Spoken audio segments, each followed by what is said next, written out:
So, hi guys.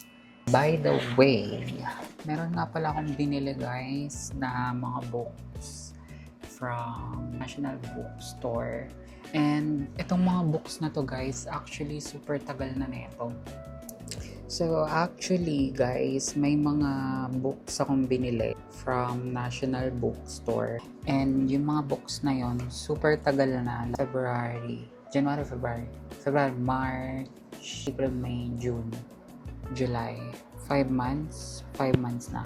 5 months nang nandito yung mga books. Super dami ko pang binilang mga books. Pero yung tatlo na to, pinasok ko siya dito sa kwarto kasi nag-set up ako ng table ko here.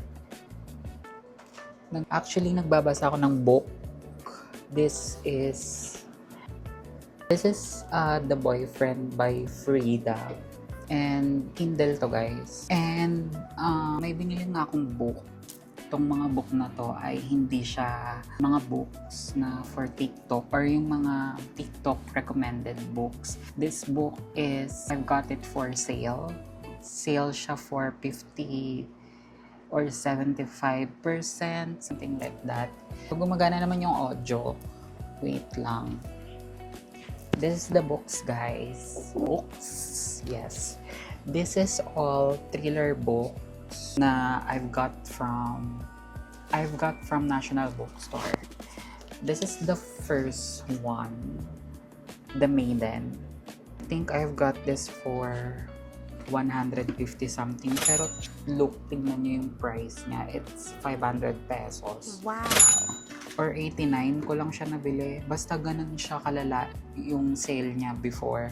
And this book here, actually, hindi ko alam kung thriller to or fantasy siya. I don't know. And 499 din yung original price. So 500, I got this for basta kapresyo lang na ito, gano'n. And last is ito. Ito thriller talaga kasi binasa ko yung back neto nasa National Bookstore ako, and thriller siya by Lisa Scottline.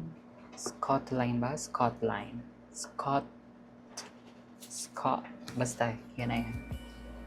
The Truth About the Devlins. So yun, actually itong book na to binili ko siya kasi yung gumawa nito is sino ba gumawa nito? Si Alex Gonzalez. Gumawa nito is si Alex Michelides.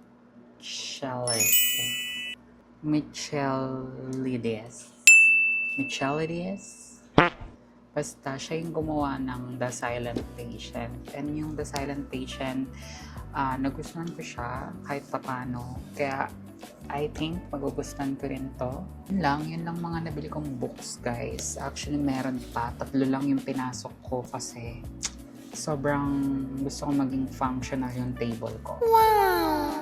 Yan. Gusto ko wala siyang nakalagay na kahit ano something, gano'n. Gusto ko maging functional siya for review na din. So yun lang. Bye guys.